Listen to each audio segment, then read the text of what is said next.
सालों पहले माधोपुर और श्यामपुर के जंगल तक भूत प्रेत की कहानियां फैली हुई थी। पास के ही गांव के लोग इन्हीं जंगलों में अपने जानवर चराते थे, लेकिन भूत के डर से शाम होने से पहले लौट जाते थे। एक दिन राजीव भी उसी जंगल में अपनी बकरियों के लिए घास लेने के लिए गया था। अक्सर काम से जी चुराने वाला राजीव मजबूरी में जंगल आया था, इसलिए उसका मन घास काटने का बिल्कुल भी नहीं था। जंगल में आसपास उसने देखा कि घास नहीं है, क्योंकि सारी गायबकरी घास खा गई थी। अब वो मरे मन से आगे बढ़ने लगा। जाते जाते वो करीब जंगल के बीच में पहुंच गया था। वहां काफी हरी घास और पत्तों से लदे हुए पेड़ थे। पास में ही झरना भी बह रहा था। ये सब देखकर राजीव को और आलस आ गया। उसने सोचा कि कुछ देर पत्थरों पर बैठकर आराम कर लेता हूं। लेटते ही राजीव गहरी नींद में चला गया और सपने देखने लगा। सपने में ही राजीव जंगल का रास्ता भूल गया था और उसने एक अजीब से आदमी को भी देखा। आदमी की शक्ल इतनी डरावनी थी कि राजीव की नींद खुल गई। डरा हुआ राजीव एकदम उठा और बकरियों के लिए घास काटने लगा।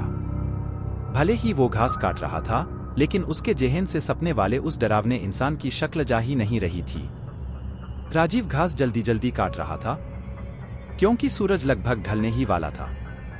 उसने कुछ देर बाद दो लोगों की आवाज सुनी। वो दौड़ता हुआ उस आवाज की तरफ बढ़ने लगा। उनके पास पहुंचकर राजीव कहने लगा कि मुझे मेरे गांव जाने का रास्ता बता दीजिए। उसकी बात सुनते ही वो दोनों वहां से एकदम गायब हो गए। उन्हें एकदम से गायब होता देख हैरान राजीव बेहोश हो गया। कुछ देर बाद जब राजीव को होश आया तो उसने अपने सामने वही सपने वाला डरावना आदमी देखा। उसी आंखें लाल रंग की थी और दांत बाहर को निकले हुए। किसी तरह से खुद को संभालकर राजीव वहां से पागलों की तरह दौड़ने लगा। उसी वक्त एक भालू उससे टकरा गया। उसने ऐसा झपटा मारा राजीव पर कि वो नीचे गिर गया। तभी भालू भी आदमी की शक्ल में आ गया। वो भी अजीब और डरावना था। हाथ टेढ़े मेढ़े, होंठ कटे हुए और पैर उल्टे थे। इधर जंगल में फंसे राजीव को कुछ समझ नहीं आ रहा था कि उसके साथ क्या हो रहा है। उधर उसके घर वाले परेशान हो रहे थे। रात के 10 बज चुके थे, लेकिन राजीव घर नहीं लौटा था। उसका भाई उसे ढूंढने के लिए जंगल की तरफ निकल गया। राजीव का भाई एक पैर से ठीक से चल नहीं पाता था, इसलिए मदद के लिए उसके माता पिता के साथ ही गांव के कुछ लोग भी निकल पड़े। जंगल पहुंचने के बाद सबने राजीव के भाई और मां को जंगल के बाहर के हिस्से में ही रुकने के लिए कहा और खुद टॉर्च और कुछ हथियार लेकर अंदर चले गए। करीब 3 से 4 घंटे तक सबने जंगल के चारों ओर उसे ढूंढा, लेकिन वो कहीं नहीं मिला। बस अब जंगल का अंदरूनी और घना हिस्सा ही बचा था। रात के 4 बज रहे थे, इसलिए सबने सुबह होने का इंतजार करने का फैसला लिया और कुछ देर जंगल में ही बैठ गए। सुबह होते ही सब आगे बढ़े और राजीव की तलाश शुरू की, लेकिन वो कहीं भी नहीं मिला। सब थक हारकर अपने अपने घर लौट आए। राजीव किसी एक कोने में भूख प्यास से तड़पता हुआ पड़ा था। उसे इतना होश भी नहीं था कि वो कहाँ है।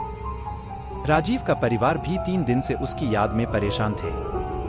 राजीव के भाई के मन में हुआ कि वो पक्का कहीं मुसीबत में ही होगा। अब मुझे भगवान को याद करना चाहिए।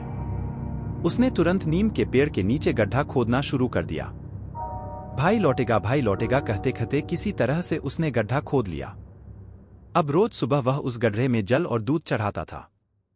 उसका मानना था कि उनके देवता उसी नीम के नीचे ही रहते हैं। वो रोज सुबह उसी पेड़ के पास बैठ जाता और उसे कोई भी उठाने के लिए आता तो उसे धक्का मार देता था।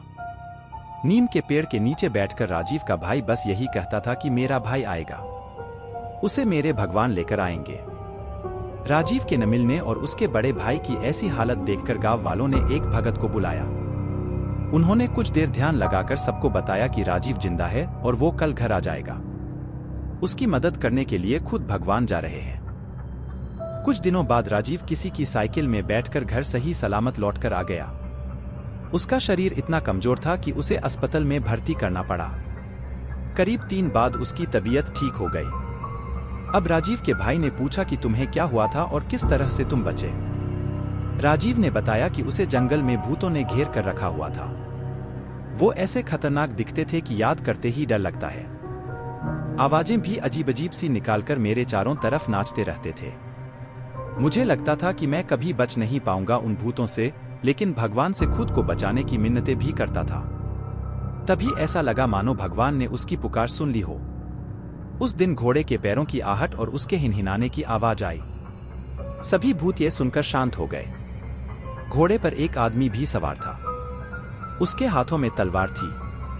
उसे देखते ही सारे भूत भागने लगे। वो अपनी तलवार से एक एक को मारते हुए आगे बढ़ रहे थे। फिर उस घुड़सवार ने मेरी तरफ देखते हुए कहा कि मैं तुम्हारे लिए ही आया हूं। अब किसी तरह की चिंता मत करना। सुबह होते ही तुम्हें कोई न कोई लेने आ जाएगा, अभी तुम आराम करो। राजीव ने आगे कहा कि उनकी इतनी बात से ही दिल को सुकून मिल गया था। वहां से सारे भूत भी भाग चुके थे, इसलिए मैं बिना किसी डर के सो गया। सुबह जैसे ही मेरी आंख खुली तो वहां एक साइकिल वाला इंसान था। उसने मेरी तरफ हाथ बढ़ाकर कहा कि तुम्हारा घर कहाँ है, बता दो, मैं तुम्हें वहां पहुंचा दूंगा। उसके बाद वो मुझे घर ले आया।